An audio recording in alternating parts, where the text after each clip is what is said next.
Éléonore Denuelle de la Plaigne is one of the lesser-known figures in the tangled web of Napoleon Bonaparte's romantic and personal life. Unlike Josephine, who was his first wife and empress, or Marie Louise, his second wife and mother of his heir, Éléonore's story is less celebrated but equally significant in understanding the private side of Napoleon, the man behind the empire. A complex and often enigmatic figure, Napoleon's personal life was filled with relationships that shaped his reign and legacy. Éléonore Denuelle, the woman who would become his secret mistress and the mother of his illegitimate son, Charles Léon, provides a fascinating glimpse into the emperor's emotional world. The intricacies of court politics, and the social dynamics of post-revolutionary France. Born in 1787, Éléonore was the daughter of a minor nobleman, a background that would have positioned her in the fringes of the aristocracy. The turbulent times of the French Revolution marked her early life. Like many other women of her era, her future was uncertain, shaped by the chaos of the revolution and the subsequent rise of Napoleon. Raised in an environment where societal norms were rapidly changing, Éléonore's beauty and charm made her a popular figure in the social circles of Paris. She was an attractive young woman with a keen sense of self-preservation, able to navigate the complicated dynamics of the time, which allowed her to catch the eye of influential men. By the time she met Napoleon in 1804, she had already established herself as a woman with a certain allure, drawing the attention of men from various echelons of society. Napoleon, who had already ascended to the throne of Emperor of the French, was in the midst of personal turmoil. His marriage to Josephine was deteriorating due to her inability to provide him with a male heir, an issue of paramount importance for the emperor, whose ambitions for a dynasty were central to his vision of an enduring empire. It was during this fragile moment in his personal life that Éléonore entered his world. Their meeting marked the beginning of an affair that would, for a brief period, become one of the more significant relationships in Napoleon's private life. Though the exact details of how they met remain unclear, it is widely accepted that their affair was passionate and intense, with Éléonore capturing the emperor's attention during a time when he was looking for solace outside his marriage. Napoleon was known for his numerous infidelities, but his connection with Éléonore seemed to have a unique quality, one that went beyond the typical affairs he had with other women of the court. Éléonore's relationship with Napoleon was not just a fleeting romance, it was also shaped by the political dynamics of the time. France under Napoleon was a country undergoing significant changes, and the emperor was working tirelessly to consolidate his power and establish a lasting dynasty. Despite the affair's relatively short duration, it played a crucial role in his personal life. Their relationship produced a son, Charles Léon, born in 1806. The existence of an illegitimate son with Éléonore added another layer to Napoleon's complex family life.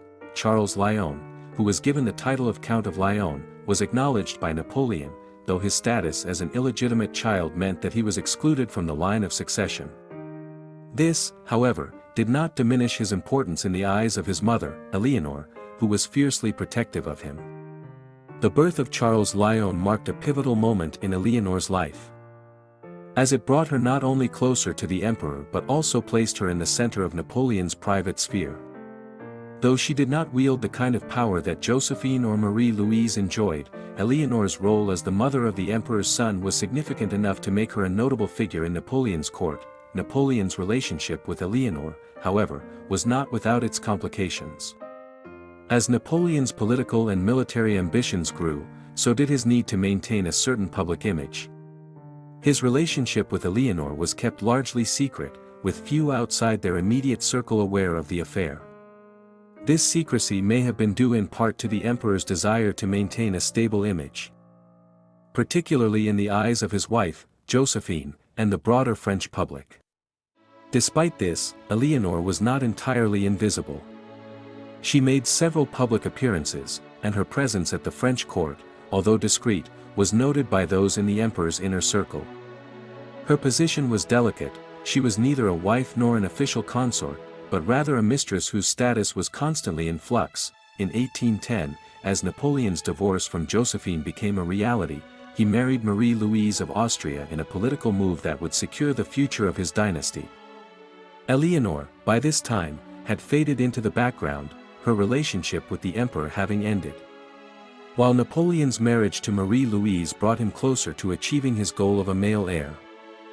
It also marked the beginning of a shift in Éléonore's life. With the emperor's attention now fully focused on his new empress and his empire's future, Éléonore was left to raise their son, Charles Léon, in relative obscurity. Despite her quiet retreat from the public eye, Éléonore's life was far from ordinary. She remained active in French society, though her role was that of a discreet mother. In the years following Napoleon's exile to the island of Elba and his eventual defeat at Waterloo, Éléonore's connection to the emperor remained a significant part of her identity. She took a more private approach to her life, living quietly until her death in 1868. Her son, Charles Léon, remained a contentious figure in the aftermath of Napoleon's reign. While he never claimed his father's throne, his existence was a reminder of the many complicated relationships that marked Napoleon's private world. What makes Éléonore Denuelle de la Plaigne's story so compelling is not just her relationship with one of history's most famous figures, but also the broader context in which her life unfolded. She was a product of her time, a woman who navigated the changing tides of French society, finding herself in the orbit of one of the world's most powerful men. Her connection to Napoleon was brief, but it left an enduring legacy in the form of their son, Charles Léon, though never a part of the formal imperial line. Carried with him the bloodline of the emperor, and Éléonore's role as his mother ensured that she would not be forgotten entirely. In the grand narratives of Napoleon's life, Éléonore Denuelle de la Plagne is often relegated to the background. Yet, her story is one that deserves recognition for the role she played in the personal life of the emperor. The complexities of their affair, their shared moments, and the resulting legacy of their son are all part of the rich, multifaceted history of Napoleon Bonaparte. In many ways, Éléonore's life serves as a reminder of the many hidden stories that make up the tapestry of history, where love, power, and politics intersect in the most unexpected ways.